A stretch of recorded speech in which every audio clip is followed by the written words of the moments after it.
Olá, sejam bem-vindos ao Server Room Brasil, o podcast da Manage Engine. Eu sou a Maria Vitória. Eu sou a Ana.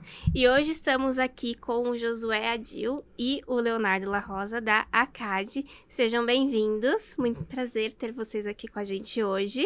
Bom, o prazer é todo nosso, né? Muito obrigado aí pela oportunidade, né, de estar compartilhando esse tempo com vocês sobre um assunto bem interessante, né?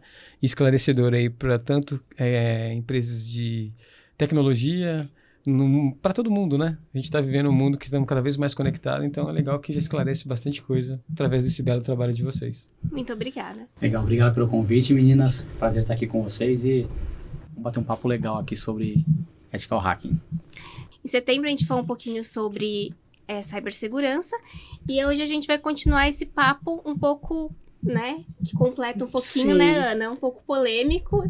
É um pouco polêmico. Você já conhece o termo hacker ético? Afinal, existe hacker do bem?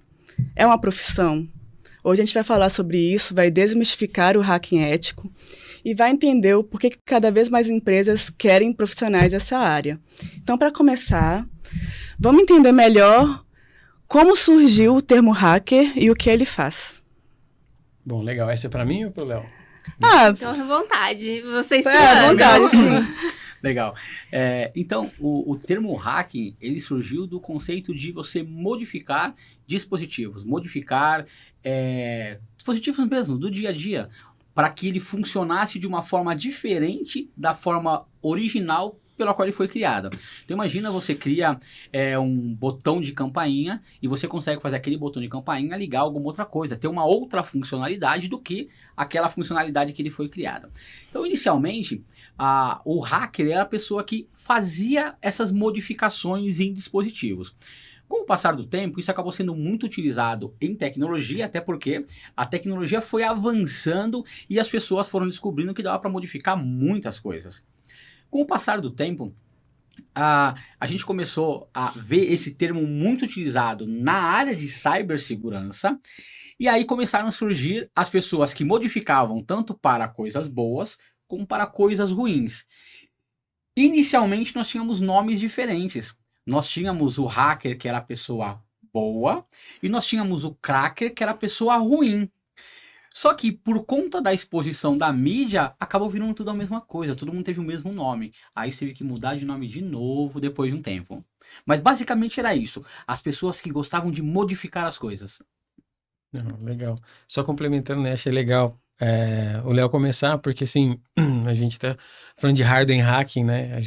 Nosso relacionamento lá no início da CAD, ele envolveu muito essas questões, e era exatamente isso, né? O hacker e o cracker, né? O cracker é o cara ruim, e o hacker é o cara, vamos dizer, do bem, que pensa diferente, né? Às vezes a pessoa, a maneira dela viver, ela tem um pensamento hacker de não estar contente com aquilo, né? Assim, por exemplo, às vezes as pessoas pegam um veículo, eu estava falando disso por causa que um amigo meu, ele tem uma oficina de preparação de veículos, ele falou assim, vou hackear esse carro aqui, era uma BM, né? Falou, vou chipar ela, fazer isso. Então, assim, ela veio de fábrica para funcionar de certa forma, e ele foi lá e potencializou ela, sendo o mesmo equipamento com algumas mudanças dentro do código, vamos se dizer assim, né? Então só quis complementar mesmo, porque ele sai não só da parte de tecnologia, mas sim tem tantos outros segmentos que tem hackers aí, desde a parte de biohacking, desde a parte da própria área da medicina, né? Eu acho que curto muito a medicina natural.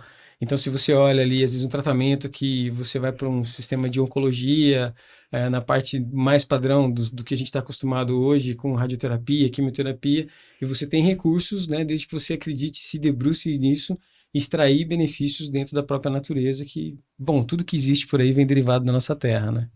Então, você hackeia o seu momento ali, até mesmo na saúde, né? Então, enfim... Só queria complementar sobre isso, que não fica só dentro do ecossistema de tecnologia, mas sim um vasto mundo de pensar diferente, hackear, né? Até mesmo a sua forma de modus operandi aí do dia a dia. Entendido. E quando que começou, né, esse termo de hacking ético, né? Que teve essa mudança, né? Que você falou Uhum. que a mídia acabou levando muito ao hacker. Ficou estereotipado que o hacker era o criminoso. Uhum. E então, daí, quando que começou essa adaptação do hacking ético e veio essa parte dele se juntar à cibersegurança, efetivamente às empresas, né? Legal. Bom, imagine o seguinte, como eu falei, nós tínhamos as pessoas boas e as pessoas ruins com termos diferentes. A mídia, de certa forma, ela não sabia distinguir o que era um e o que era outro. Quando a atividade de fazer algum tipo de invasão, comprometer algum sistema, identificar alguma falha de segurança, quando isso era identificado, é o hacker que fez. No Brasil, a gente tem leis que caracterizam como crime cibernético qualquer tipo de ação que envolve dispositivos informáticos ou não, para tentar roubar informação, coletar informação. Mas no mercado underground, isso é muito bem estruturado. Por exemplo, eu posso hackear por uma causa. Eu vou invadir o site da empresa X porque ela apoia desmatamento. Então, isso no mundo underground é chamado de hacking ético. Hacking de... Hacktivismo, né? Hacktivismo. Hackear Hackear por hacktivismo. uma causa, né? Então, hacktivismo. Hackeio por uma causa. No mundo underground, isso não é incorreto. Porém, na nossa legislação, isso é incorreto e é ilegal. Perfeito. Então, o termo hacking virou para qualquer tipo de ação que envolve dispositivo informático. Para facilitar isso e para melhorar isso, as empresas começaram a caracterizar o profissional de cibersegurança que atua voltado a não causar nenhum tipo de dano como hacker ético e todo o resto. Existe uma gama muito grande desse todo o resto, tá? Mas, a grosso modo, ficou dividido entre o cara que é o cara correto e todo o resto, às vezes não é tão correto, às vezes acha que tá correto, às vezes faz pensando que tá correto, mas o fim ainda é um fim ainda obscuro. Ah, legal. E como é o mindset, assim, de um hacker ético? Eu acredito que é preciso ter criatividade, gostar de desafio, mas quais são as outras características, assim, que fazem um hacker ético? Legal. Então eu vou comparar o hacker ético com todo o resto do hacker, tá? Ok. A nomenclatura, ela tá justamente ligada a pensar fora da cara, pensar fora da caixa. É você olhar o funcionamento e falar assim, e se? E se eu fizer uma outra coisa? E se eu colocar uma outra coisa? E se ao invés de colocar esse campo de telefone, eu colocar alguma outra coisa? E se eu tentar passar um código para esse campo que eu deveria colocar um endereço? O que acontece? Então, ele está muito ligado com a mentalidade, com a forma de você enxergar não linear. É por isso que muitas vezes você encontra os ditos hackers por aí abaixo dos 18 anos, abaixo dos 20 anos, porque nós somos, o nosso sistema de educação, ele ensina todo mundo a pensar de uma forma igual, né? E por que isso ocorre? Porque eu tenho que ensinar todo mundo e treinar todo mundo e não dá pra você aprende de um jeito, você aprende de outro jeito, mas o que a gente vê no dia a dia, no decorrer da nossa jornada, a gente percebe que você aprende melhor assistindo vídeo do YouTube, você aprende melhor lendo livro, você aprende melhor assistindo filme. Cada um aprende de uma forma diferente. Então, essa forma de pensamento, de ensino nossa, que é no mesmo padrão, ele faz com que as pessoas aprendam da mesma forma. E aí, isso impõe na gente algumas barreiras. Por exemplo, você tem questionários para você estudar para a prova. Você não pode estudar ouvindo música, ouvindo livro, assistindo livro. Você tem que estudar lendo a cartilha. Então, isso faz com que você aprenda que para você conseguir passar nos desafios, você tem que ler. Né? O hacker, e normalmente a galera começa já a desenvolver isso muito antes, ele não tem obstáculo. Eu quero aprender dessa forma, eu quero aprender e a mente dele não tem barreira. Então ele acaba se aprofundando em qualquer tema que ele quer entrar, que ele quer atuar. Quando eu falo agora de separar um pouquinho do hacker ético dos outros hackers, o hacker, de uma forma geral, tudo que ele olha, ele pensa assim, será que eu consigo tirar algum proveito? Então, quando eu entrei aqui, eu vi o ar-condicionado. A primeira coisa que veio na minha cabeça, que marca esse ar-condicionado? Será que eu consigo controlar ele com o meu celular? Essa televisão, será que eu consigo modificar essa televisão, acessar essa televisão remotamente, enquanto a gente está fazendo no podcast, eu colocar alguma coisa passar na tela? Fazer um merchan, apareceu. Então, o tempo todo, a gente pensa em Como será que eu posso modificar isso? Será que eu posso acessar as câmeras e modificar a informação das câmeras? O que separa um hacker ético de um hacker não ético é justamente que o hacker ético é um pouco mais contido. Ele quer fazer, ele sente vontade de fazer, mas ele não faz, porque isso pode causar algum tipo de dano. O hacker não ético, ele pode tentar explorar e pode tentar tirar algum tipo de ganho com isso. Eu posso tentar extorquir financeiramente, né? Eu posso tentar causar algum tipo de dano emocional, o caso da Carolina Dickmann. Uhum. Alguém capturou as imagens lembrado. e extorquiu. Eu vou pagar dinheiro. Não é só dinheiro. Tem o dano emocional, fotos íntimas, fotos... Então, o hacker não ético, ele sempre quer tirar algum tipo de vantagem. O hacker ético, o objetivo dele, ele tem o mesmo conhecimento. A diferença é que ele não quer tirar vantagem. Só que aqui no Brasil, mesmo atividades de hacking ético, ela é considerado como um ato legal. Imagina o seguinte, você está verificando o site do governo, um site qualquer do governo, e você acha uma falha de segurança. Estou reportando uma falha de segurança. Ok, mas por que você está invadindo o site do governo para ver se tem falha de segurança? Então aqui no Brasil a gente fica numa linha tênue, não é bem assim, não é eu achei uma falha e quero ajudar a população e vou, né? Então tem que tomar muito cuidado para a gente não ultrapassar essas barreiras. Lá fora isso é muito bem definido. Uhum. Entendi. Como que, desculpa, mas como que isso funciona lá fora? Tem alguma lei? Como que isso é lá definido? Aqui, pelo que eu entendi aí, você explicando meio por cima, você teria que meio que ser contratado pela empresa para poder fazer isso. Sim. Se você não for contratado tipo, pelo governo ou tal e descobrir a brecha, você já se torna um criminoso, mesmo que você tenha feito pro bem. Mesmo que você, tipo, entrei ali no governo, não peguei nenhuma informação e só avisei. Já é criminoso. Então, você teria que ser contratado pelo governo. Você vai ter que Lá justificar, fora, né? como que Você vai ter é? que justificar por que você está fazendo isso no site do governo sem uma autorização, né? Imagina você chegar numa casa e falar assim, olha, eu entrei na sua casa e eu vi que a sua louça, ela não estava lavada, tá? Peraí, o que você está fazendo na frente da minha casa? Por que você entrou na minha casa? Por que você entrou na minha cozinha? Por que você... Não, eu só tô te avisando que a louça não estava lavada. Não é bem assim que funciona. Uhum. Lá fora, você pega, por exemplo, os Estados Unidos, por exemplo, tá? O Ministério da Defesa norte-americano, eles fazem parte de programas de bug bounty. Eles estão em programas de bug bounty, onde qualquer pessoa que quiser se inscrever pode explorar e tentar achar falha de segurança. E isso é bem-vindo. Se você achar uma falha no meu sistema, isso é bem-vindo. Eu vou te agradecer, eu vou te dar, inclusive, reputação. Porque você está E ajudando alguns até a me remuneram, proteger. né? Alguns até remuneram, né? Financeiramente. Programas de bug, empresas do mundo inteiro que participam de programas de bug bounty, né? Elas pagam recompensas, né? O governo norte-americano não, eles pagam, eles dão reputação. Eles falam, ó, você ganhou 7 pontinhos aqui porque você conseguiu invadir o site da Marinha. Aqui no Brasil não existe um programa voltado para o governo. Então, qualquer tipo de ação que você fizer é algo ilegal. Você está tentando achar uma falha de segurança. Teve um caso recente, não tão recente, mas um hacker encontrou uma falha de segurança num site do Detran do Nordeste. Não lembro agora qual era o estado. E reportou.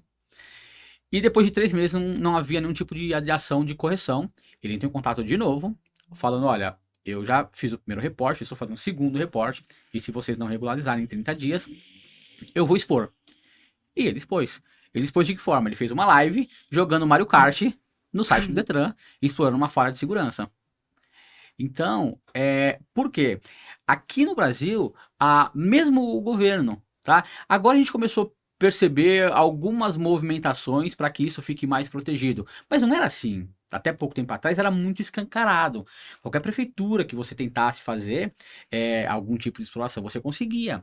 Então, a gente vai dar algum exemplo. Vamos dar um exemplo aqui de uma falha de segurança. Vamos pegar a prefeitura de Salvador.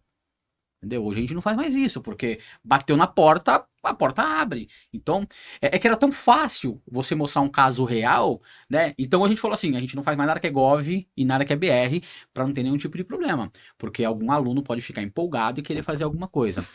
Porque essa é a diferença do hacker ético pro não ético. Os dois sabem fazer. Só que o ético fala assim, eu não vou fazer porque isso é ilegal. Eu não vou fazer porque isso é crime. O não ético era assim, eu quero fazer só pela graça. Só pra poder mandar pra todos os meus amigos que eu fiz, que eu consegui. Entendeu? Aqui no Brasil também tá muito associado à questão política. Então já teve casos de brasileiros que acharam falha de segurança em sites do governo, fizeram reporte, Polícia Federal bateu na casa do camarada, falando o seguinte, e aí? Ele falou, não, eu reportei, vocês não me identificaram, eu achei a falha e avisei pra vocês. Que partido que você é? Pra quem você trabalha? Eu falei, não, eu sou um profissional de segurança. Eu sou um pesquisador e eu achei falhas de segurança e eu estou te alertando que existe uma falha que precisa ser corrigida. Mas você quer o que com isso? E aqui no Brasil tem muitas empresas que fazem isso. Tem muito profissional que... Por isso que é crime. Eu acho uma falha de segurança dentro da sua empresa e aí eu falo pra você assim, meninas, eu achei uma falha de segurança aqui, né? Quer que eu conserte pra você? Custa tanto. Isso é extorsão. Uhum. Então, ou Verdade. eu te pago, ou... Então, isso é crime. Isso é crime. Entendi. E vocês estão mais de acordo com as leis dos Estados Unidos ou as daqui, ou um meio termo? O que vocês acham disso? Você fala nosso mindset, o nosso pensamento. Na questão, Pensamento pessoal. na questão da descoberta de uma falha de segurança, por exemplo. Assim, a gente olha, falando da maior economia do mundo, que ainda é os americanos, né, Estados Unidos, assim, você viu que a cultura é diferente, né? Eles criam um ecossistema para um profissional que tem habilidades cibernéticas ali, né, de hackear, vamos falar assim, e ele já faz assim, em vez dele brigar contra, lógico, tem um serviço de inteligência contra aqueles malfeitores, mas eles engajam eles a vir, achar a vulnerabilidade e ainda te retribuem com reputação para você, né, você tá colaborando com a sua nação, comigo. Então, assim, eu acho que isso é uma forma até mais inteligente do que você só ser punitivo, porque se você tem um programa desse, né, nós hoje até temos uma plataforma, até falamos muito disso nas nossas aulas, o Léo fala muito disso, né, que assim, o hacker ético, ele é um aliado às organizações hoje, porque assim, se ele tem habilidades do mundo do hacker, né, altos conhecimentos, que aí ele o que realmente direciona ele é a ética. Então, olhando esse ecossistema nosso hoje, olhando o mundo, não vou falar que a gente tem um misto, a gente respeita as legislações do nosso país, porque senão a gente quebra qualquer regra, isso não é legal, né, a gente tem que respeitar, né, a César que é de César, Deus que é de Deus, mas a cultura lá fora, ela está muito mais evoluída nesse aspecto, para poder engajar melhor esse público e direcioná-los, né? Então, pelo menos o que eu tenho para compartilhar e o que a gente compartilha muito dentro do ecossistema das nossas salas de aula é exatamente isso. Porque o profissional, ele pode trabalhar numa grande empresa de consultoria brasileira, pode participar de bug bounty lá para testar suas habilidades, né? Ser reconhecido por isso lá também, tudo dentro da ética. Então, você quer explorar mesmo, você quer colocar aquele leão para fora, vai numa plataforma de bug bounty, né? Porque lá você está licenciado para fazer isso, reporta e além de você vai ganhar com isso, né? Sem falar da questão de ganhos monetários, mas reputação, testar as habilidades, porque é um mundo real. Essas empresas elas colocam lá cenários reais, né? Teve um brasileiro, um pouco tempo atrás, acho que achou um grande bug, acho que foi no Meta, né? No Instagram, alguma coisa assim. Ele foi super bem, no Facebook, ele foi super bem remunerado por isso, né? Então, talvez se você tivesse uma situação dessa e achasse uma vulnerabilidade, vamos falar no site do governo, né? Vamos falar do site do governo, no DataSUS, avisando que tinha uma grande brecha lá, talvez ele responderia o porquê que ele fez aquilo, você entendeu? Se a gente para antes de arrumar o problema, eles querem saber o porquê que você está fazendo isso, né? Já teve situações que a gente prestou serviço para uma organização, hoje é um grande banco digital, um dos, né, que estão aí no mercado, que um garoto tinha 16 anos e ele foi lá e avisou que era totalmente vulnerável o bankline deles, né? Conseguia fazer transferências ali de maneiras não legais. E aí a gente viu que o bankline estava muito legal deles, estava muito... Mas as APIs, quando foi feito o pentest nos aplicativos da Google Play, da Apple Store, achamos grandes vulnerabilidades. E assim, ele avisou. A empresa ela falou assim, olha, eu quero saber se realmente tem essa vulnerabilidade. Contratou nós fomos lá e orientamos eles o pós, né? Porque assim, olha, ele foi legal, o garoto. Ele poderia ter feito grandes transferências, talvez ter comprado uma mansão para a mãe, para o pai. Ele avisou. Então, eu acho legal vocês se aproximarem, trazer ele para o ecossistema de vocês. Eu não sei se ele está ainda na organização, mas foi uma boa saída, assim, né? Ele foi recrutado ali, trabalhou por um bom tempo ali e, assim, um gêniozinho da lâmpada ali, vamos dizer, uma pessoa incomodada com, né, eu tava até vendo uma frase de vocês aqui, achei bem legal, né? Não se incomode dentro da caixa, né, que o mundo te coloca, né? Acredite mais em você. E o limite é a gente que dá, né, para nós mesmos, né?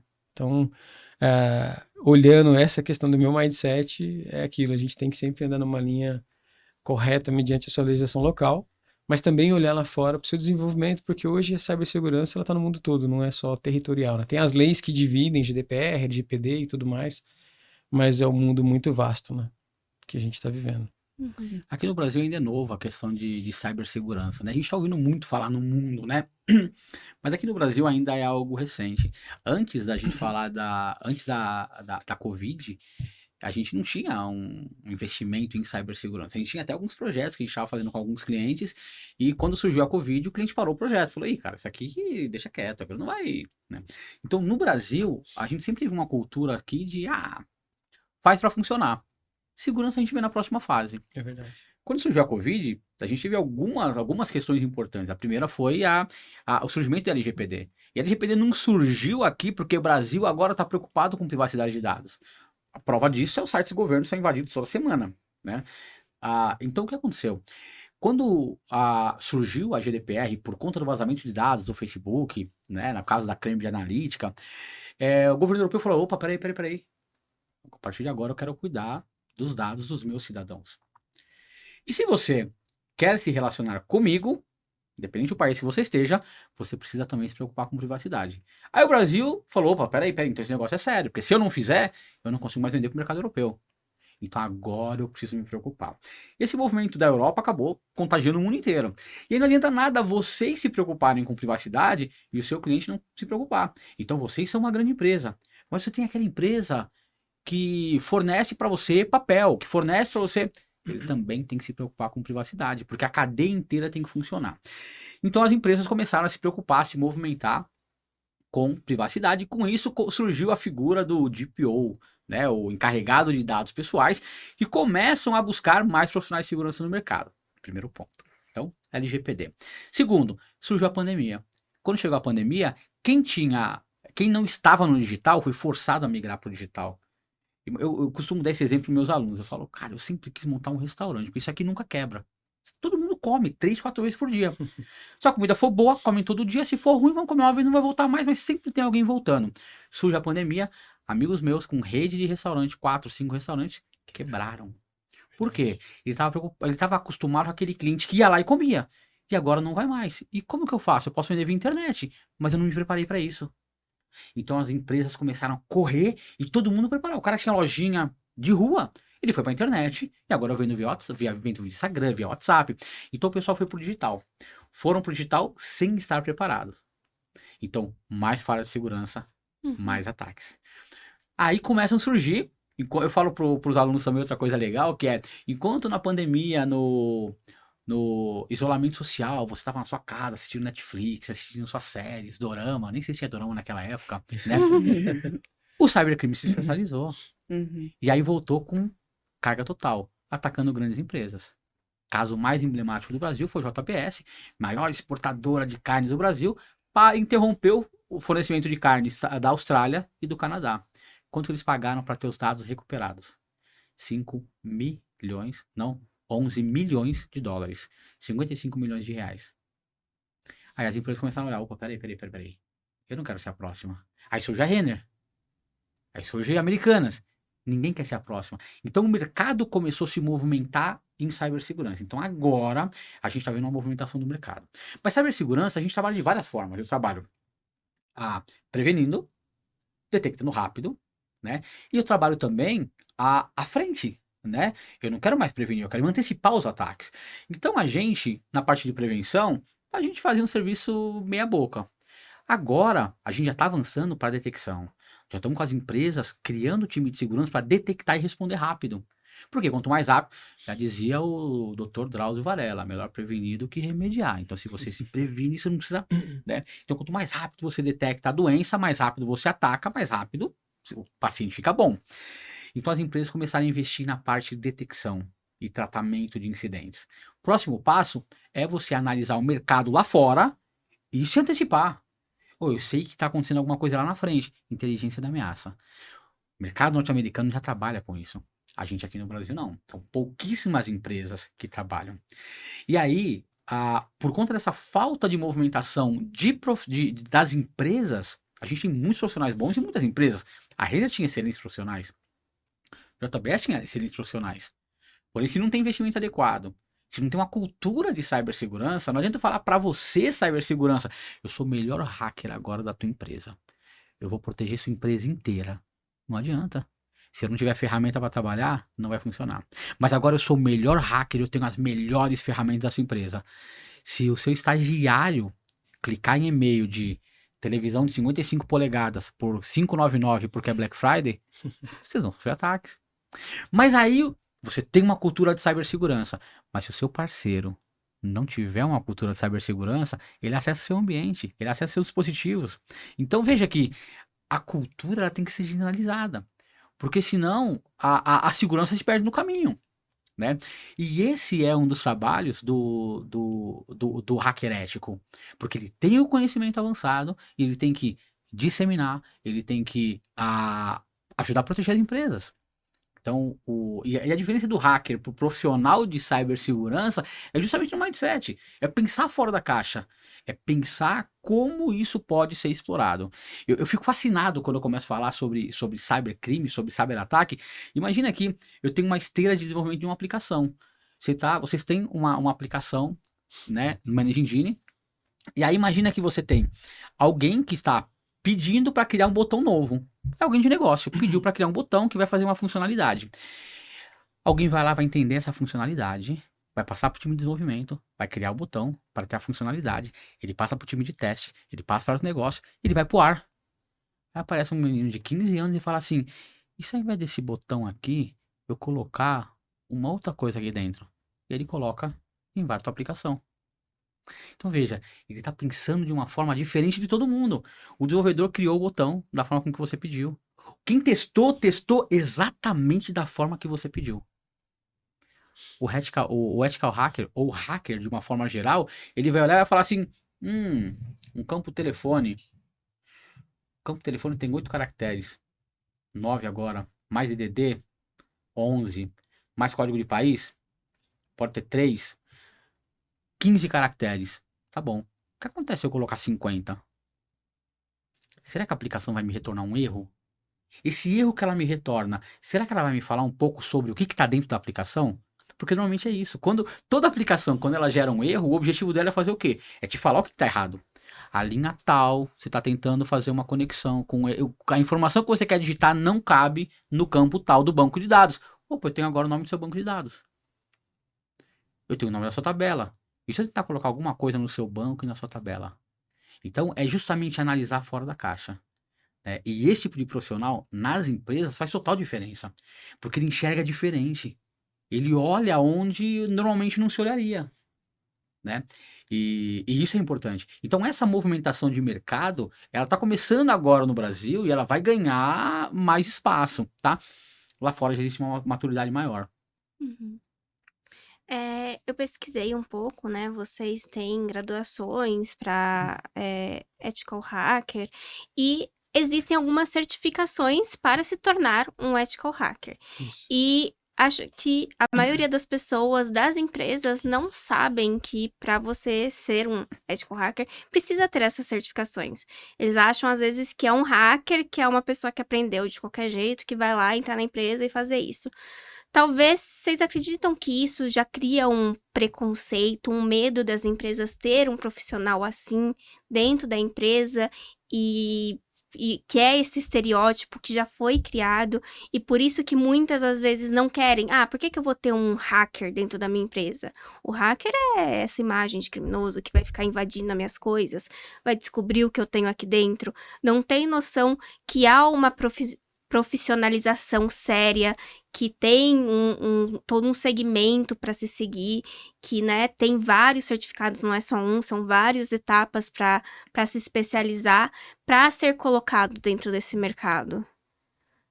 Bem, eu acho que da mesma forma que a mídia acabou abraçando o termo hacker para tratar todo mundo no mesmo balaio, Igual, né? Quando começou a se fomentar em o profissional de segurança ético e o profissional não ético, o hacker ético e o resto, a imprensa também abraçou isso, né? Então, a gente já viu muitas mídias aí tradicionais veiculando isso sobre o profissional, o hacker que atua para proteger as empresas. Esse fomento, ele acaba alimentando também as empresas para que eles saibam o seguinte, pô, eu preciso contratar um cara que tem o mesmo conhecimento que o criminoso, só que para o bem. É bem verdade que em algumas situações as empresas podem até ficar um pouco com o pé atrás, né? Porque eu estou contratando alguém que sabe muito sobre tecnologia e que vai ter acesso a todas as minhas informações. É um cenário que é um pouco delicado, porque se a empresa não sabe disso, não conhece o tipo de profissional, não conhece a empresa que ela está contratando, ela fica um pouco com o pé atrás. Para isso, existem várias certificações no mercado que não criam um hacker ético, mas elas passam todo o conhecimento que um hacker ético pode ter, passa o caminho das pedras para que o profissional aprenda, e não só aprenda aquele conteúdo, mas aprenda a aprender diferente, aprenda a enxergar diferente, analisar diferente. Não existe um curso que forma um hacker. Existe, porque o hackear está muito mais no mindset. Então, as certificações, e a certificação mais aceita no mercado para isso é a certificação da IC Council, que é a CH, Certified Ethical Hacking. O foco dessa certificação é justamente te passar todo o conhecimento e te dar um mindset para que você olhe fora, enxergue fora da caixa. Então você tem desafios que você precisa superar das mais variadas áreas e que você tem o conhecimento e você tem o desafio. Agora, como que você vai explorar essa falha de segurança? Onde está a falha? Você precisa olhar o que ninguém está vendo. Enxergar nas entrelinhas para você conseguir explorar. Então as empresas, às vezes, elas preferem o quê? Ao invés de eu contratar um hacker ético, eu treino meu time. Eu tenho meu time de segurança Desenvolver, né? que é contratado para trabalhar comigo. Então eu faço o quê? Eu compro um pacote de curso para treinar 5 profissionais na minha área. Porque o hacker ético eu não conheço. Mas o Joãozinho que trabalha comigo eu conheço. Tá comigo há 5 anos. Trabalhou, cresceu na empresa, então é ele que eu vou preparar para que ele se desenvolva na carreira e consiga proteger meu negócio, consiga proteger meus ativos. Então, há sim uma movimentação nas empresas, consumindo mais treinamento, investindo mais em treinamento, e é legal quando a gente vê, eu falo que é legal, mas não é tão legal assim, né? Mas quando a gente vê ataques acontecendo no mundo, por mais que alguém chora em algum lugar, né? Em outros lugares tem alguém vendendo lenço, né? Então eu enxergo com bons olhos quando acontecem esses ataques grandes no mundo, porque movimenta o mercado de segurança. As empresas falam assim: eu não quero ser o próximo, então agora eu vou investir. E aí, por conta de um ataque que aconteceu lá na Coreia, alguém no Brasil está se preocupando em proteger os seus dados. Alguma empresa está pagando treinamento do seu funcionário. Alguma empresa está investindo em aplicação, em software para o negócio. Então, essa movimentação é legal, né? E precisa acontecer de tempos em tempos. Senão a gente cai naquele negócio de, LGPD não vai pegar. Né? É engraçado que a gente tem um termo que todo mundo usa na área de tecnologia que fala que a gente usa termo aqui de pega ou não pega. A lei vai pegar, a lei não vai pegar. Se não houverem sanções, as empresas não vão se preparar. Se elas não se prepararem, não vão contratar profissional. Se não contratar profissional, não vão ficar protegidas. Mais ataques acontecendo. Então é uma cadeia, né? Tem que ser algo cultural. Eu tenho que entender o porquê que é importante me proteger para poder proteger meu negócio. E nesse ponto, o hacker ético, ele faz a diferença. Porque ele traz essa visão de fora do negócio. A gente acha que isso é muito coisa de Hollywood, né? Esses filmes americanos, onde o cara vai lá, invade, o cara vai lá, ataca, o cara vai lá e... Então, nas empresas, as empresas não estão nessa realidade. Eles acham que isso é coisa de filme. Quando você traz um profissional com conhecimento, que já vive no mundo underground, você vê que ele traz essa bagagem de fora. Ele fala, cara, isso acontece. Precisa se proteger. Essa falha de segurança aqui, ela pode impactar seu negócio, ela pode gerar prejuízo, né? E aí as empresas começam a se movimentar.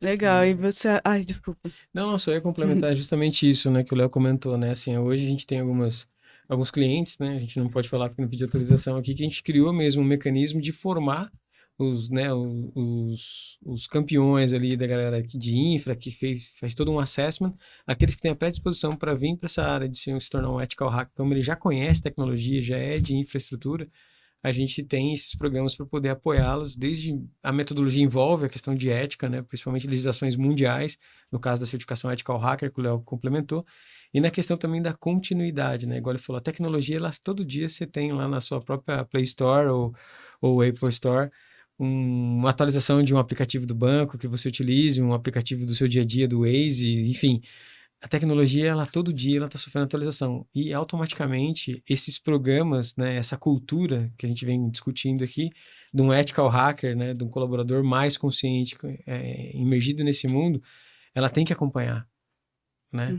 É o caso do botão, né? Esse botão ele tem que ter um ciclo seguro, vamos dizer assim, desde quem confeccionou até de quem vai clicar lá fora, né? Então, se tem um ethical hacker dentro dessa esteira, vamos dizer, o hacker do lado de fora vai ter com certeza ele vai ter mais dificuldade ou ele não vai conseguir atingir o êxito dele, porque um profissional está alinhado à organização, um ethical hacker, né?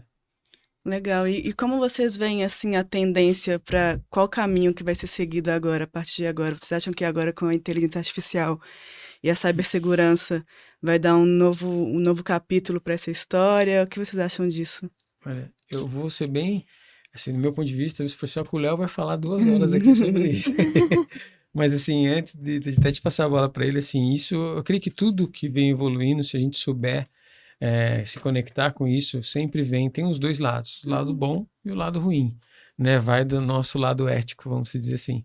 Mas tudo isso vem para aprimorar muito, né? Se a gente olha a inteligência artificial como um todo, não vou nem dar detalhes só na área da cibersegurança. Se você souber usufruir dela, você vai otimizar o seu tempo de uma forma fantástica, né? Por causa de algumas questões que eu tenho, TDAH e tudo mais, eu sempre pensei qual seria o menor tempo que eu consigo extrair o melhor conhecimento. Por isso que a nossa pós-graduação é a única no mercado aí na América Latina que ela tem uma certificação já internacional embarcada, além do reconhecimento do MEC. Então, assim, você se dedica 18 meses da sua vida e você já sai certificado para o mundo, não certificado só para o país, olhando a nossa questão de cibersegurança. E nossos programas de graduação também estão nascendo assim, né? Então, olhando toda essa questão da IA, mais a cibersegurança, tudo, eu acredito que ao mesmo tempo que o crime está trabalhando isso para se beneficiar, né? O Léo pode ter falado de um treinamento que foi, né, desenhado, acho que arquitetado, né? Foi moldado, né? Foi criado com prol disso, para você ter conhecimentos para poder usufruir isso para o lado bom, tanto do lado profissional quanto do lado da organização, né? Então, assim, como é que eu posso, só para fechar, passar a bola para o Léo aqui, né? Essa questão da IA, de tudo isso, vocês, eu não sei qual é a idade de vocês, mas eu vi a internet nascer, né? Talvez vocês já vieram, já nasceram num momento conectado. E daqui para frente é uma evolução compulsiva, vamos dizer assim, né? Nesse sentido de todas as áreas que envolvem tecnologia, né? E qual área que não tem tecnologia hoje, né? Bem, se a gente for falar de IA aqui, a gente conseguiria falar horas e horas, tá? Mas eu vejo, na área de cibersegurança, eu vejo uma questão muito crítica com relação à IA. Porque, imagina o seguinte, hoje as empresas, até, né, recentemente, as empresas ficavam com medos receosos aqui de sofrer cyberataques, e o ator de ameaça para isso é o cybercriminoso. Então, o meu maior medo é me confrontar com um hacker que tem conhecimento maior que o meu, porque ele pode furar mecanismos de segurança que eu implementei, porque ele tem conhecimento maior que o meu. Então, isso é a visão das empresas, tá? Então, o profissional, o hacker, o cracker, o black hat, o cara pode me invadir. Com a chegada da inteligência artificial, a gente não elimina esse cara, mas a gente coloca um outro ator que é muito mais perigoso, que é o cara sem conhecimento. Porque até então, quem me preocupa é o cara que conhece, que pode atacar meu ambiente, invadir, roubar meus dados. Com a inteligência artificial, a criatividade supera o conhecimento. Por quê? Com criatividade, eu não preciso mais fazer. Eu peço para a IA fazer para mim.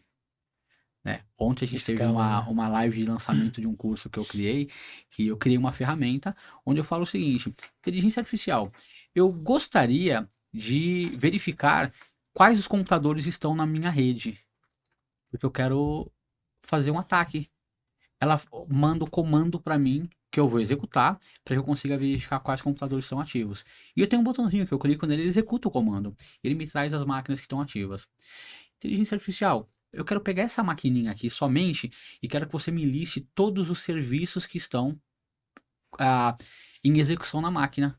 E qual o nome do serviço? Então ele me dá a porta e o serviço, uma lista. Inteligência artificial. Verifica se essa porta, nesse serviço, tem alguma vulnerabilidade, tem alguma falha de segurança. Ela me dá o comando para executar. Eu executo o comando, ele me fala a falha. Inteligência artificial. Agora eu quero que você explore essa falha com esse aplicativo e me traga uma tela de conexão com a máquina do cliente. Ele faz exatamente isso. Ela me dá a linha completa, eu clico no botão, ela executa e me dá a tela do usuário, da máquina do usuário conectada. Então, o perigo disso, claro que todo esse processo eu fiz num ambiente monitorado, num ambiente onde eu acompanhei isso. Mas veja, uma pessoa mal intencionada conseguiria fazer isso. Eu não digitei um comando. Eu só perguntei para a inteligência artificial como eu faço. E ela sempre me retornava qual que era a linha de comando que eu ia utilizar. Claro que por trás da inteligência artificial, eu criei todo um contexto para conseguir fazer com que ela atendesse minhas requisições e respondesse da forma que eu queria. Mas eu não precisei digitar código. Eu pergunto, ela me dá o código, eu clico no botão, o código é executado. Então a criatividade, ela supera. Até então, a gente tinha inteligência artificial de dezenas de anos, já existem no mercado. Netflix utiliza inteligência artificial para poder direcionar os melhores filmes para você com base no seu... Não são os melhores filmes, são os melhores filmes para você. Você vai comprar no AliExpress, existem milhões e milhões de produtos lá dentro, mas ele vai oferecer aquilo para você que te interessa. Porque se oferecer aquilo que você não tem interesse, você vai falar assim, ah, nossa, isso aqui só vende pneu. Não tem um carro? Não tem um caminhão? Vou pneu no caminhão para quê? Então, ela oferece só aquilo que serve para você. Agora, a inteligência artificial está disponível para pessoas como eu e você. Pessoas do dia a dia. Então, a gente acha que as pessoas criativas são o pessoal de tecnologia e tal. Não. Imagina um advogado agora com acesso à inteligência artificial. Imagina um engenheiro com acesso à inteligência artificial. Eu quero construir uma casa num terreno que é arenoso. A inteligência artificial vai falar o seguinte, olha, você pode construir um alicerce maior, você pode usar virado para tal lugar, você pode usar esses materiais. Veja que vai facilitar a vida de todo mundo, né? E na cibersegurança também. Ela vai facilitar não só a vida do profissional que protege, mas vai facilitar a vida também de quem quer atacar. E vai ser uma briga de gato e rato. Mas agora a gente vai estar num outro nível. Num nível que a criatividade faz toda a diferença. Né? Sim. Por muito tempo, a cibersegurança se preocupou muito com a prevenção, igual você tinha falado. Agora está muito mais sendo o ataque, né? Tem muito do Red Team, inclusive, em empresas. Como é que o hacker ético está inserido nessa cibersegurança que está mais preocupada com essa parte de ataque e não a cibersegurança preventiva? De certa forma, ele atua também preventivo, Preventivo, tá? mas é uma coisa que não tanto na defensiva, não tá diretamente. mas do lado de ataque, É isso né? aí.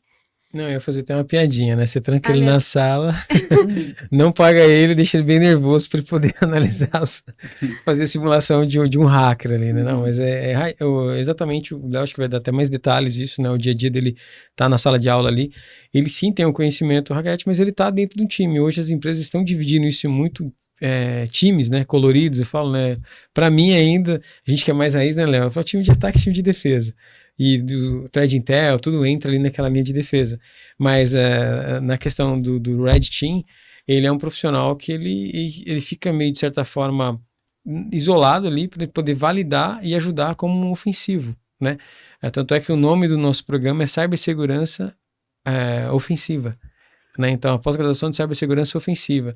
Mas só que dentro de todo o processo dela, você aprende desde arquitetura, defesa, resposta a incidente, e no final você tem toda a camada de atacar, de quebrar aquilo. Você aprendeu como constrói, agora você vai mudar o seu mindset para atacar. Então, o ganho dele é aquele centroavante, né, habilidoso que driblou 11 jogadores, foi lá e fez o gol. Então vamos dizer que o profissional do Red Team, ele trabalha ajudando a organização sendo totalmente ofensivo, né? Simulando isso e reportando para os times o que tem que ser feito para poder consertar, né? Acho que o Léo pode até complementar com mais detalhes. Né? Na área de cyber, a gente tem várias cores, né? Como o José falou, mas basicamente a gente tem o time de defesa e o time de ataque. Tem outros times também, mas vamos focar nesses dois, são os principais. O time de defesa é o Blue Team, é aquele profissional que configura o servidor, configura as aplicações, configura a rede, isola a rede, né? E aí você tem o time de vermelho, né, o time de ataque, o Red Team, que o foco dele é justamente testar esses controles. Então ele não está necessariamente atacando, está fazendo um ataque interno, né? Mas ele está testando os componentes de segurança. Então eu verifico, você configura a rede, deixa eu verificar se você configurou de forma adequada. Né? Deixa eu verificar se existe realmente isolamento. Deixa eu verificar se não tem senha padrão nessa aplicação que você está usando. Então, ele testa os mecanismos de segurança, os mecanismos de controle, e o que ele testa acaba servindo de insight também para que o Blue Team atue com prevenção. Né? Porque se eu identifico o primeiro, você corrige para prevenir ataques vindo de fora da empresa.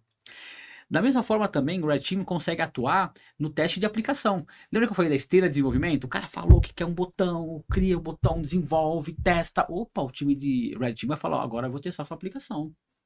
Agora eu quero ver se você implementou de forma adequada. Então ele vai, porque a aplicação no mercado com falha é ruim em vários aspectos. É ruim para a sua imagem. É ruim porque se ela tiver dados pessoais, ela pode vazar dados pessoais. Você vai tomar multa da LGPD. Você vai ter exposição da sua marca, que é algo negativo, né? Então, ele também atua nisso, testando a aplicação, testando o seu negócio. Né? E porque, como eu falei, as empresas não tinham uma cultura de proteção. Então, agora eles começam a atuar na prevenção e também atuando para conseguir detectar de forma rápida. Um hacker ético na empresa, ele trabalha com a mentalidade de um atacante. Só que ele está contratado para fazer aquilo dentro daquele escopo dele. Então ele vai testar os controles de fora, atacante de fora, e tentar verificar se esse tipo de requisição passa pelo firewall. Então ele vai tentar verificar se ele consegue contornar o bloqueio do firewall. Ele vai tentar verificar se você está com o ambiente em cloud, se você está usando os mecanismos de proteção adequada. Então ele testa com uma visão ofensiva, mas com foco em proteger o seu ambiente. Né? Hoje a gente ainda tem a maior parte das empresas contratando o profissional diretamente para a área de defesa. Não necessariamente para ataque, para Red Team. Mas ainda assim eles contratam um profissional que tem a certificação CH. Que é um profissional que é um ethical hacker, mas ele o foco dele é defesa. Porque ele atua justamente configurando já com a visão de como um atacante tentaria explorar. E o ethical hacker ele consegue trabalhar em qualquer área. Né? Consegue trabalhar atacando, defendendo, com aplicação, desenvolvendo, né? Porque, como eu falei, muda o mindset. Eu enxergo de uma forma diferente, então eu tenho que proteger. Uhum. Legal. E eu gostaria de saber, assim, de vocês, o que levaram vocês a seguir pelo hacker ético, o que vocês mais gostam da área. Comentar um pouquinho. Olha, eu vou falar por mim, eu sou apaixonado por educação, né? Então, assim, a CAD, ela começou com capacitação voltada para infraestrutura, quando cibersegurança ainda nem se falava muito disso, né? Assim, é isso, como diz, já é um jovem já, né, Léo? Não é mais um adolescente, né? E aí, assim, fui vendo algumas questões, pesquisa mesmo, né? Assim, fui vendo algumas empresas na época, a gente estava na parte de infraestrutura, de cloud, quando o Azure estava começando, o Office 365 estava começando, a gente foi pivotando para isso. E aí eu vi, né, o presidente, né, eu repito isso sempre, tem gente que fala, não aguento mais essa história. Eu falo, bom, se aguenta ou não é um fato. Foi isso que mudou para mim, pesquisar, isso que mudou meu mindset. E aí o Obama, na época, ele falou assim que o mundo estava vivendo uma terceira guerra mundial, isso foi em 2015, 2013, 2014, assim, meados de 2015 ali, perto de 2015. E é uma terceira guerra mundial, ela é silenciosa porque ela é cibernética, foi algo nesse tom. E aí eu comecei a pesquisar. E aí foi quando, né, eu conheci outras pessoas também que tinham essa mesma visão, né, e aí a gente falou, poxa, isso aqui a cibersegurança nasceu depois da tecnologia, né, primeiro você tem que ter a TI, a pessoa fala, por que a CAD TI e não Cyber TI? né? Por que não é uma empresa de cyber? Porque ela nasceu como tecnologia da informação e depois ela foi pivotando para a de cibersegurança. Porque antes da cyber tem que ter a tecnologia para ser explorada, vamos dizer assim, a infraestrutura, aplicações e tudo mais. Então, uma paixão, porque é um mundo que vai além daquilo que todos os fabricantes expõem, né? Eu falo assim, todo software, né? Então, a questão da mentalidade hacker é aquele e se, né? Que o Léo comentou, né? Você olha uma cloud, uma infraestrutura, e se eu tentar por aqui? E se eu tentar... Então, é uma coisa que você olha que é uma questão infinita de você descobrir as coisas, né? Assim, tanto de forma, lógico, de forma ética, e a paixão por educação levou a gente a trazer a nossa metodologia que a gente usava na infraestrutura, trazendo aí grandes players, né, grandes brands de cibersegurança como Ace Council, Offensive Security, Competia, através do nosso modo de entregar, né? Então, assim, isso foi um grande diferencial. Então, a gente hoje não é só limitado a brands, né, as grandes certificações mundiais, mas sim a paixão das pessoas que entregam esse conteúdo para os nossos alunos. O Léo é um deles, quando tem outros também, né? E a forma. E isso é o que transforma, né? Porque assim, você vê que a pessoa vive aquilo, não estou só te capacitando por causa de uma remuneração, mas sim pelo propósito que eu acredito e quero que você também venha comigo, o meu lado da força. Tanto é que 85% hoje da KTI são ex-alunos. São pessoas que passaram por algum programa, que vieram para aprender, mas também para ensinar em certos momentos.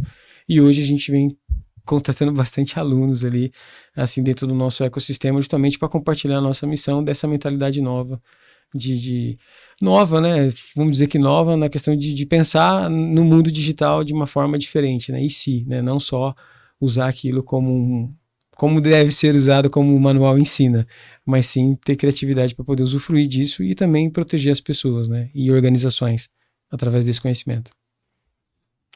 Minha história não é uma história tão romantizada, igual o Josué, não envolve Obama. Eu hackeei desde a década de 90 e hackeava tudo que aparecia pela frente. Máquina de diretor, máquina de chefe, máquina de presidente, máquina de gerente, máquina do colega. Nessa época ele não era ético ainda. Né? Era rebelde. Eu era rebelde. Eu trabalhava num banco, nem existe mais o banco, e tinha uma namorada que trabalhava na área de segurança. Então, todo dia eu vi uma forma de furar os controles de segurança, pegar print e mandar pra ela. Falar, esse não funciona pra nada, olha esse firewall aqui, ó, ninguém protege nada. Então, década de 90, né? Você viu por que ele não casou com ela? Então, sempre fui fascinado por hacking, por modificar as coisas. Sempre fui meio professor Pardal, desmontava as coisas e montava, nem sempre funcionava, sempre sobrava alguns parafusos, né? É um barato a garagem dele. Então, acompanhava muito na década de 90, tinha alguns zines legais, galera das antigas que assistiu o podcast vai lembrar aí do Barata Elétrica, era um zine em inglês, saía em TXT na internet, ainda acha isso aí na internet. Então tinha algumas influências lá, era muito legal isso naquela época, né? Trabalhava com tecnologia no banco. E com o passar do tempo, continuei mexendo com hacking, sempre fui curioso, mas não era minha área não era de cyber. Sempre trabalhei com tecnologia, mas não com cyber. Fui trabalhar diretamente com cyber, acho que em 2017, foi quando eu pivotei para vir para cyber, totalmente para cyber. Né? 2017 e 2018. Trabalhava já numa outra empresa, né? Como também coordenador, como gerente de tecnologia, fazia meus dispositivos para fazer ataque, e atacava a rede interna para trabalhar com conscientização para os meus usuários, para o meu time, mas sempre fui fascinado por segurança ofensiva. Hoje atuo em segurança defensiva, né? Mas 90% dos cursos que eu produzo, do material que eu produzo, é segurança ofensiva, é para atacar. E a diferença de um hacker ético e um hacker não ético eu faço para atacar, mas num ambiente controlado. Então, quando a gente vai fazer evento, né? Amanhã a gente está viajando para um evento no sul do país, isso. A gente vai atacar o evento, né? Então, a ideia é falar de conscientização. Mas como que eu vou falar de conscientização dos perigos da segurança com palestra, com PPT na frente, explicando olha, LGPD, cuidado com CPF. A gente vai na prática. A gente faz ataque ao vivo com a galera. Cenários, e no meio do evento, a gente começa a dar umas cutucadas. Teve um evento que a gente fez E aí a gente criou uns access point falso dentro do evento. E aí a pessoa é natural, né? Você tá num evento de 1 a 2 horas, você começa a ficar cansado, abre o celular, vai ver mensagem da namorada, do namorado, do marido, do filho, do patrão, né?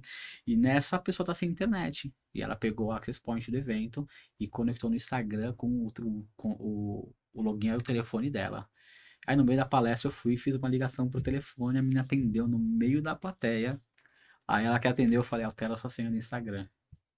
Aí ela ficou parada, assim. É legal porque isso gera um choque, assim, o pessoal olha e fala assim, Acho que é tudo caramba. ficção, né? Então Tá ali. mesmo num evento como esse, bonitinho, controlado, da empresa, podem Tudo é ter possível. cybercriminosos. Você vai no hotel, você conecta no Wi-Fi do hotel. Mas você não sabe quem tá no hotel junto com você. Exato. Né? Então você vai no restaurante, você conecta no Wi-Fi do restaurante. Você não sabe, no shopping, você não sabe quem está com você. Você faz transação financeira usando o Wi-Fi do shopping. Então, a gente trabalha voltado com segurança ofensiva, mas o nosso foco é conscientização. Né? É falar pro cara o seguinte, cara, você precisa ficar atento, porque o cara pode estar em qualquer lugar. Né? Ah, você tá tão acostumado, todo mundo faz, eu não. Aí tem aqueles espertinhos, cara. Eu não uso Wi-Fi público. Tá na tua casa. Wi-Fi na tua casa. Teu vizinho tem? Teu sobrinho tem? Teu primo tem? Nossa casa virou Wi-Fi público. Todo mundo vai lá, tia, me dá a senha. Aí você vai dar a senha. E não adianta nada, você tá protegido aqui, mas o vizinho tem, o amigo tem, o coleguinha da escola tem, todo mundo que vai lá tem. Entendeu? E você não cria sabe o que ambiente eles têm, inseguro. né, dentro do dispositivo deles, né? Que tipo de coisa que tem nesse. Mas eu gosto do ofensivo, tá? Eu trabalho com ofensivo, mas eu gosto do ofensivo. Eu gosto de ver fogo no parquinho. E aí, o hacker ético, ele é mais contido. Né? Eu coloquei pra mim mesmo, eu não ataco mais BR. De vez em quando aparecem uns argentinos aí, Argentina a gente pode. Argentina pode, né? Rússia pode também. Mas eu fujo de BR. Eu lembrei Pra daquela, não ter nenhum tipo de confusão. daquela aula da Rússia, né? Apontando para a Rússia, né? Teve um evento que eu fiz perguntei se podia fazer um ataque ao vivo, e não ia ser no Brasil, ele falou, pode fazer. Aí eu fiz um site num hotel russo, né? Foi assim, vou pesquisar, primeiro que aparecer. Primeiro que apareceu era um site de um governo, eu falei, não vou mexer com o governo, não era da Rússia, né? O segundo era no hotel, vamos pegar esse aqui. Aí comecei a achar uma falha de segurança e tal, e a pessoa que tava gravando, quando a gente acabou, ela falou assim, eu me hospedei nesse hotel, na Copa. Eu falei, então, Olha só. não. Mas acontece, né? Aí a gente segura, né? Hoje a gente fala assim, quando a gente vê, a gente fica formigando, né? Começa, a adrenalina sobe, né? Eu já cansei de ficar até 4 horas da manhã hackeando. Hoje eu falo, não. Tem criança pequena, eu falo, segurar um pouquinho. Mas a gente, é o mesmo conhecimento do cara do mal, é que o cara do mal não tem filtro. Ele vai lá e fala, vou fazer. Se der alguma coisa boa, legal. Se não der, também legal. Se der uma coisa, eu vou tentar tirar um dinheiro. Ou então vou expor, ou vou... Né? A gente só é um pouco mais contido. A gente tem muito laboratório, né? A gente cria muito laboratório para Muitos poder ficar cenários, simulações reais. queimando neurônio nos laboratórios e não ficar no mundo real. E de vez em quando a gente faz bug bounty, né? A gente faz o ataque num cenário que é permitido. Vale tudo, quer dizer, vale tudo. Tem um escopo, né? Mas você pode atacar, né? É E se você atacar, autorizado, você né? é autorizado para você isso, fazer né? aquilo. Então isso a gente fala para os alunos, né? Se você precisa se conter. Né? Se você não consegue se conter, tem plataforma que paga em euro, tem plataforma que paga em reais, tem plataforma que paga em dólar. Em dólar. Tá? Não vai sair atacando por atacar por aí, né? Porque isso é crime, você pode ter dor de cabeça para você sujar a tua carreira. Né? Inclusive tem algumas certificações que você tem contrato para você assinar, né? Porque eu tô Isso. passando o conhecimento para você. O que você vai fazer com esse conhecimento? É perigoso isso, né? A pessoa pega e fala, Só profissionais que têm maior de 18 anos, né? Só pessoas que têm 18 anos. Então tem alguns programas. Muito bem lembrado, Léo. Isso aí, assim, o que eu tava outro dia conversando com o Léo é o seguinte, né? Você vamos dizer, contratamos o Léo para fazer um pentest na minha empresa. O meu escopo vai levar 40 horas. Ele vai lá, vai trabalhar dentro das 40 horas, vai me dar um report, legal. A questão do ethical hacker, né? O hacker, ele tem todo o tempo do mundo, né? O Léo tá fazendo aquilo ali, ele vai ser remunerado, tal. O escopo que a gente definiu ali, de ver o portal da Managed Engine, um exemplo, ver se tinha alguma vulnerabilidade, conseguir pegar acesso de alguém. Beleza, 40 horas ali, reportou aqui. Agora, o hacker, o não ético, né? Ele tem todo o tempo do mundo, né? Então, é a questão do hacktivismo, né? Ali, enquanto ele não tirar, talvez, aquele portal que é a favor do desmatamento, igual o Léo falou, só pra gente pegar um gancho, ele não vai parar. né? Ele vai tentar convencer outras pessoas através da Lab, engenharia social, dentro de grupos fechados, para ir para o mesmo motivo, né? Então, agora o hacker ético não, né? Ele tem as mesmas habilidades, tem escopo e tem ali as tratativas alinhado com o negócio para poder estar blindando a empresa com os mesmos, fazendo os mesmos possíveis ataques para poder fechar as portas ali, né? É mais divertido, né? Porque, assim, chutar no gol, quebrar vidro é mais legal do que você ser vidraça, né? Você pegar a pedra assim e jogar ali. Ser atacante é melhor que ser goleiro. Ser goleiro é mais difícil. E isso é um ponto importante. Goleiro das toma empresas, bolada, né? A função de defesa, ela é muito mais sofrível do que do atacante. Porque o atacante ele precisa achar uma porta aberta, uma janela quebrada, uma Verdade. chaminé aberta para ele poder entrar.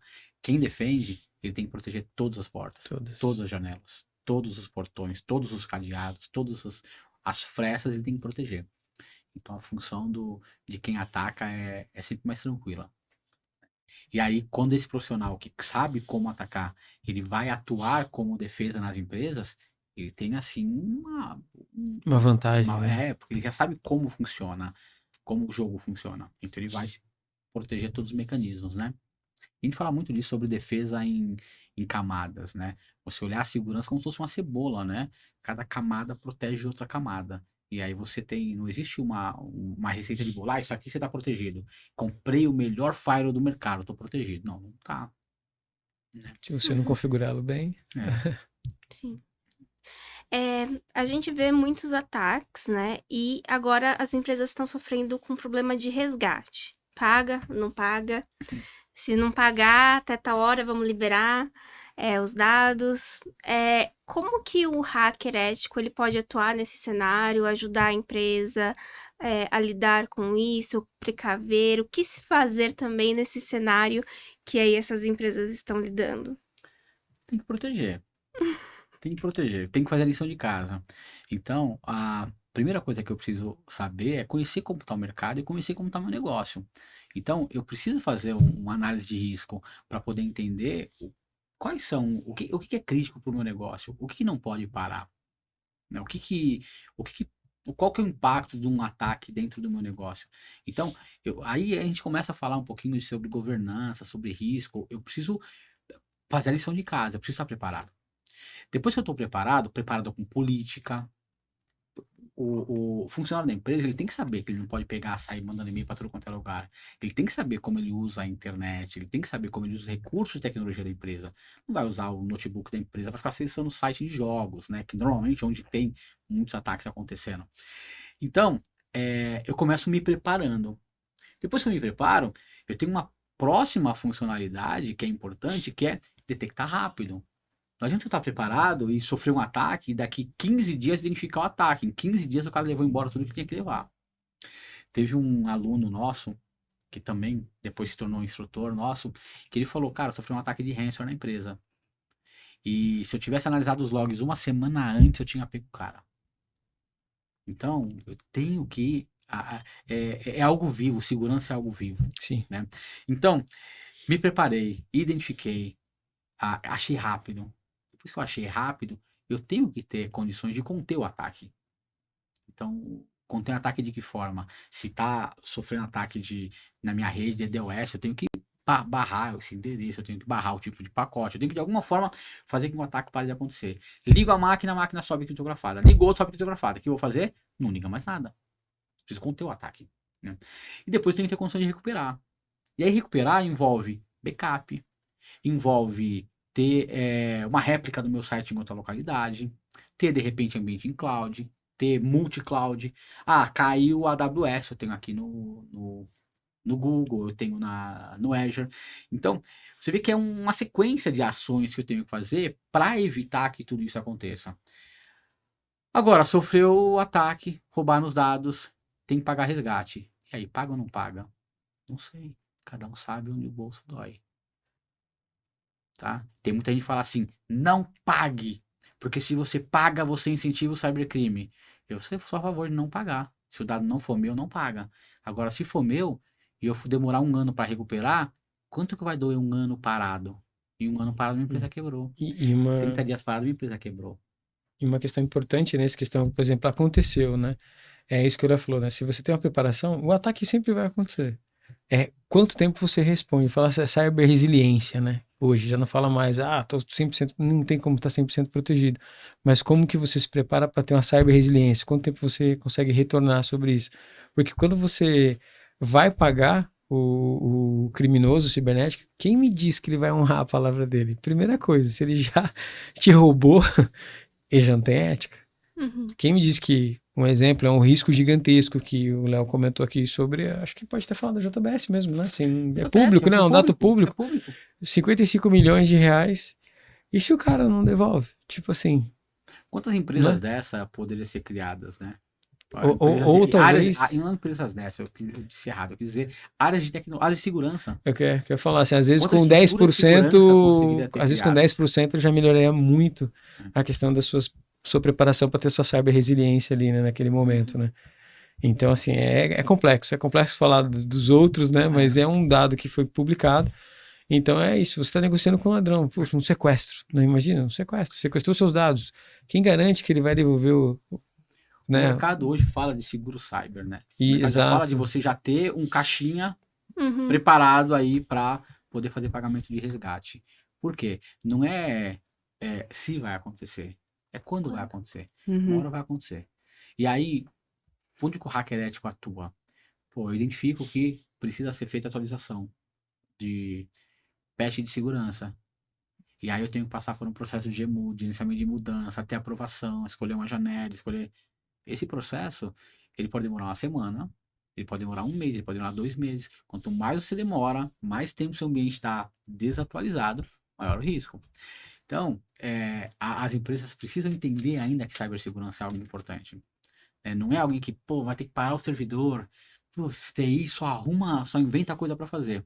Então, essa falta de força que a área de segurança tem no negócio, porque ela já vem de TI, que também é uma área que não tem muita força no negócio, né? Porque TI sempre foi visto como uma área que gera só despesa, não traz receita, né? E agora me fala qual que é a empresa que sobrevive sem tecnologia. Então, TI está tão dentro do negócio, né, que não tem mais como separar isso.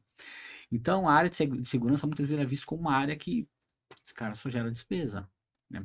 Tanto que tem muitas empresas que têm um profissional de cibersegurança, 2, 3, né? Então, quando que a cibersegurança tem voz? Quando acontece ataque. É quando eu fico feliz pra caramba. Tá? Desculpa, a gente não deveria estar falando isso, mas eu fico feliz, tá? Porque quando acontece o ataque, as empresas falam assim, caramba, sabe aquela vaga que eu tô segurando há 3 meses? Cara, abre ela de novo, vamos contratar. Porque ela vai trazer o profissional pra falar assim, o que vai fazer pra proteger? Tem que atualizar. Pô, só isso? Só isso. Atualiza tudo. Uhum. E aí vai movimentando. Não adianta nada, eu tenho um profissional lá, é o que eu falei, eu tenho o melhor profissional, mas ele não consegue fazer nada. Ele tá preso lá dentro, ele não pode atualizar o ambiente. Não serve. Eu tenho que ter ações, e essas ações têm que ser vivas também. Eu tenho que falar pra você que privacidade é importante. Mês que vem eu tenho que falar de novo. Cuidado com a sua senha. Não coloca a mesma senha da empresa no site de jogos. No outro eu vou falar de novo. Cuidado com e-mails. Nós estamos em Black Friday. Mês de novembro, mês de Black Friday, é o mês que mais tem ataques. Então eu tenho que o tempo todo estar lembrando, porque hoje você está aqui, amanhã você não está aqui, é outra pessoa que entrou no seu lugar e ela não ouviu falar sobre segurança. Então essa conscientização constante tem que ser feito, né? E tudo isso apoia nas ações de cibersegurança. Uhum. Bom, para finalizar, o que vocês deixam aí de recado para quem quer se tornar um hacker ético? É tudo isso? É essa emoção? É coisa de Hollywood? É coisa de filme? Como se prepara para isso? Eu falo? Quer falar? Eu vou começar a falar e você fecha. Depois eu fecho. Então, na minha visão, é emoção. Sim, É emoção. isso que eu ia falar. O mercado tá aquecido. Tá pagando bem pra caramba. Você pode receber aqui no Brasil, você pode receber em dólar para trabalhar em empresa norte-americana, pode receber em euro para trabalhar em empresa europeia. Você pode trabalhar remoto ou pode trabalhar nessas empresas. Então tá pagando muito bem. Mas nem tudo são flores. Não é que tá pagando bem pra você ficar em casa com o pé pra cima assim no Netflix. Tem trabalho Dando um pra NMAP, né? caramba. Tem trabalho pra caramba pra fazer. Tá? As empresas aqui no Brasil estão muito desprotegidas, estão muito lá atrás ainda. Né? São normalmente empresas de TI ou empresas de setor financeiro, são empresas que estão melhor preparadas aí para o mercado. Né? Quando a gente fala de segurança. Mas as empresas estão começando a aprender, então estão começando a se movimentar. Eu preciso ter 5 profissionais, mas estou contratando 1, estou contratando 2. Então, as empresas estão se movimentando, talvez não na velocidade que a gente gostaria, mas estão se movimentando. Eu falo para os alunos o seguinte, cara, vai ter dia que você vai correr, vai ter dia que você vai se arrastar, só não para. É isso aí. Então, enquanto o mercado estiver se movimentando, melhor, porque a gente vê ações que resultam aí numa cultura de segurança melhor para a sociedade, né? Pô, isso é muito legal. Minha cunhada me ligou ontem e falou assim, Léo, tô ligando para você porque assim, acabei de receber uma ligação aqui de uma proposta de emprego e aí a pessoa tá pedindo para mim o CPF e o RG. Falei, qual que é o nome da empresa? Só que ela mora no interior.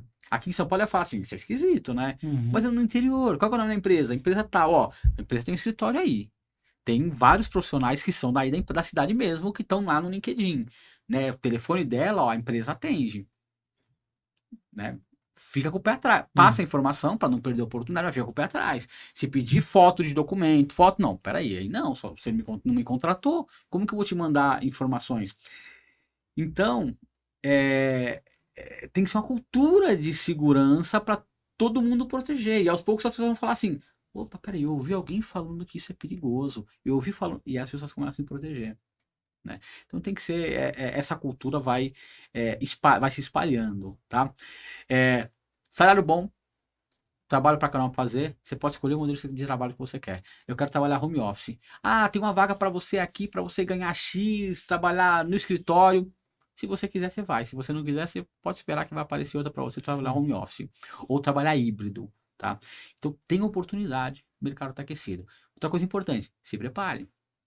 Mês de setembro, agosto, começa a falar de budget, setembro tá chorando aí, outubro, se tudo correr bem, nesse vai e volta, não aprova, tira dinheiro tal, outubro tá tudo resolvido. Novembro as empresas começam a contratar. Novembro, dezembro, janeiro, todo mundo contratando.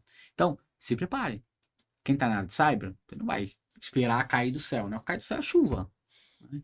E ultimamente não tá caindo tanto, caiu esses dias, né? Mas se prepara. Se prepara, analisa o que o mercado está pedindo, o que precisa, tá? Capacite. Procure centros de treinamentos que são reconhecidos no mercado, procure certificações que são reconhecidas no mercado. A certificação não vai abrir um mundo, não vai resolver seus problemas, mas ela tem uma chancela importante. A certificação, ela só existe porque ela está alinhada com o que o mercado precisa. Se ela não tiver alinhada, o mercado rejeita a certificação. Uhum. Então, se a certificação, para ela ser aceita, ela tem que estar sempre atualizada.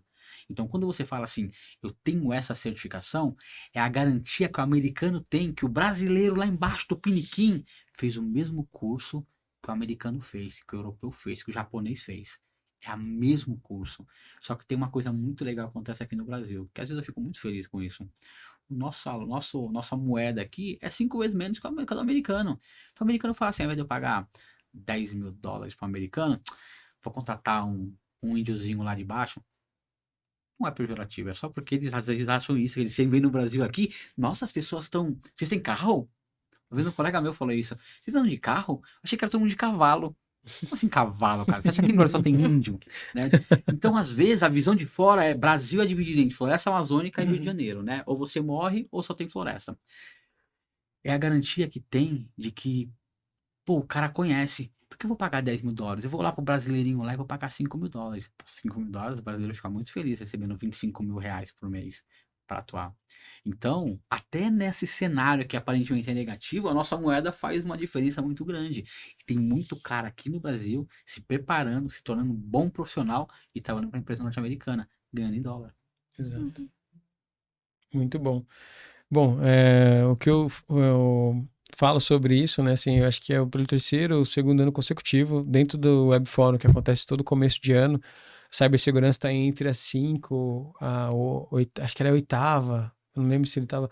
Começou como 11ª profissão mais requisitada no mundo, E aí agora tá, acho que entre as 5, ela, inteligência emocional, aí agora IA também. Então, todos esses estudos mundialmente falando, assim, cibersegurança, ela tá em alta. E a gente tem a certeza que é zero desemprego para aqueles que se preparam, né, como o Léo disse, até 2028, acho que foi um estudo que eles fizeram, né? Só no Brasil, né, a título de curiosidade, eu recebi os números faz mais ou menos aí, uns torno de uns 40 dias, que nosso sistema educacional, olhando graduação, ele forma em torno de 57 mil profissionais, algo assim, todo ano. E o mercado nosso brasileiro demanda mais de 150 mil, falando de tecnologia no geral. Então, vocês imaginem a questão de cyber, né? Quando você vai segmentando isso. Então, por isso que o Léo disse, né? As certificações, ela rompe fronteiras, né? Eu brinco que é igual CNH. Você pode ser o melhor piloto que Ayrton Senna, Schumacher, tudo, mas se você for parado e não tem a sua CNH ali numa blitz, você vai ser recolhido, você não vai ser tão relevante. Então, a certificação, ela te dá essa chancela para você comprovar que você realmente está apto, tanto na teoria quanto na prática, a trilhar esse caminho que eu confesso que é muito divertido, é extreme, viu?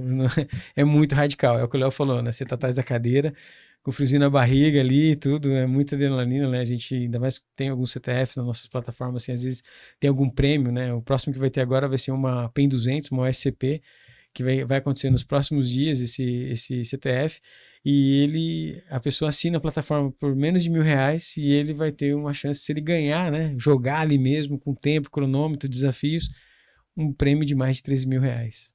Então você fala, vou jogar 48 horas ali para mim conseguir ranquear pontos e ter um retorno extraordinário, onde eu, com certeza, eu vou testar minhas habilidades e estar pronto para o mercado com base na certificação que ele vai ganhar. Então o que a gente fala é isso, né? Esteja preparado e, como o Léo disse, né? Você nunca mais vai parar de estudar, né? Você vai sempre estar ali se reinventando, estudando, tem que ter aptidão, porque as portas se abrem. Né? Não adianta só, igual o Léo falou, né? Cair do céu, né? Você tem que se preparar para receber aquilo que você almeja, né? Então, tem um esforço nisso, sem dor, sem ganho, né? Então é isso, pessoal. Esse foi o episódio de hoje. Agradecemos a participação de vocês. Muito obrigada pelo bate-papo. Obrigada. Obrigado, foi um prazer. Obrigado, foi um prazer. Não se esqueçam de inscrever no nosso canal, curtir e ativar o sininho para receber todas as notificações. Até o próximo episódio. Tchau, tchau, galera. Tchau. Tchau, tchau, galera.